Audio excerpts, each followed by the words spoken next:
पौष्टिक डोसा तयार झालेला आहे आपल्या. हे बघा, आज आपण मूग डाळीचा डोसा बनवणार आहोत. त्याच्यासाठी मी 2 तास अगोदर ही डाळ भिजायला घातली होती. 2-3 पाण्याने स्वच्छ धुतली आणि भिजायला टाकली होती. तुम्हाला घाई असेल तर अर्धा तास तुम्ही किंवा 1 तास आधी गरम पाण्यात भिजायला टाकली तरी चालेल. आता ही डाळ आपण स्वच्छ धुतली. आता मिक्सरच्या भांड्यामध्ये आपण टाकून घेऊया. तर मिक्सरच्या भांड्यात आपण दळून घ्यायची ही डाळ आपल्याला. तर त्याच्यामध्ये टाकून घेऊया आपण डाळ.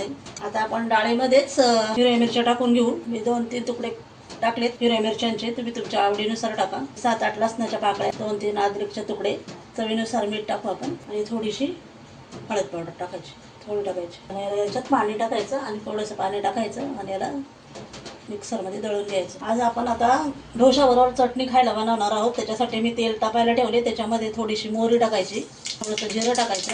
मी थोडीशी उडीद डाळ टाकली आहे, धुवून टाकली आहे.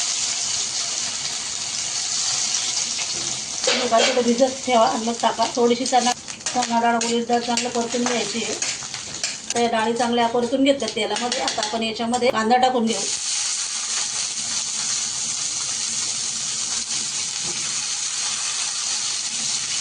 आणि मी एक टोमॅटो कट केले, ते टोमॅटो पण टाकून घेऊ आपण याच्यामध्ये. याला चांगलं परतून घेऊ. आता याच्यामध्ये आपण लाल मिरची पावडर टाकून घेऊया. चवीनुसार मीठ टाकून घेऊ आपण आणि याला आता चांगलं परतून घ्यायचं. बघा, चटणी चांगले आपलं पातेल्यात फ्राय करून झाली. आता हिला प्लेटमध्ये काढून आता याच्यामध्ये ठेवायचं, प्लेटमध्ये काढून थंड करायला ठेवायचं. हे बघा, आपलं डोशाचं बॅटर असं झालेलं आहे. बघा, असं करून घ्यायचं. छान मिक्सरमध्ये पिसून घेतलं. आता आपण डोसा करू. आता आपण पॅन गरम करायला ठेवला. याच्यावर तेल टाकून घेऊ. चांगलं तेल टाकून घ्यायचं. आता याच्यावर आपण बॅटर टाकून घेऊ डोशासाठी.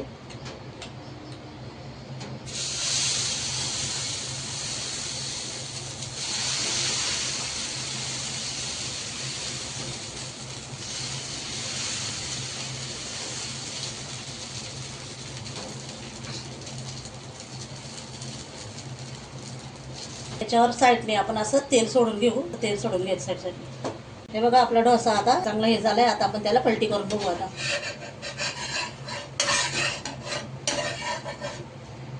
हे बघा, असं छान खरपूस भाजून द्यायचा. दोन्ही साईडने, तुम्ही पाहिजे ते एकच साईडने भाजा, पण मी दोन्ही साईडने चांगलं भाजून घेते. आता आपण दुसरा एक डोसा बनवून दाखवते मी तुम्हाला वेगळ्या पद्धतीने. जरा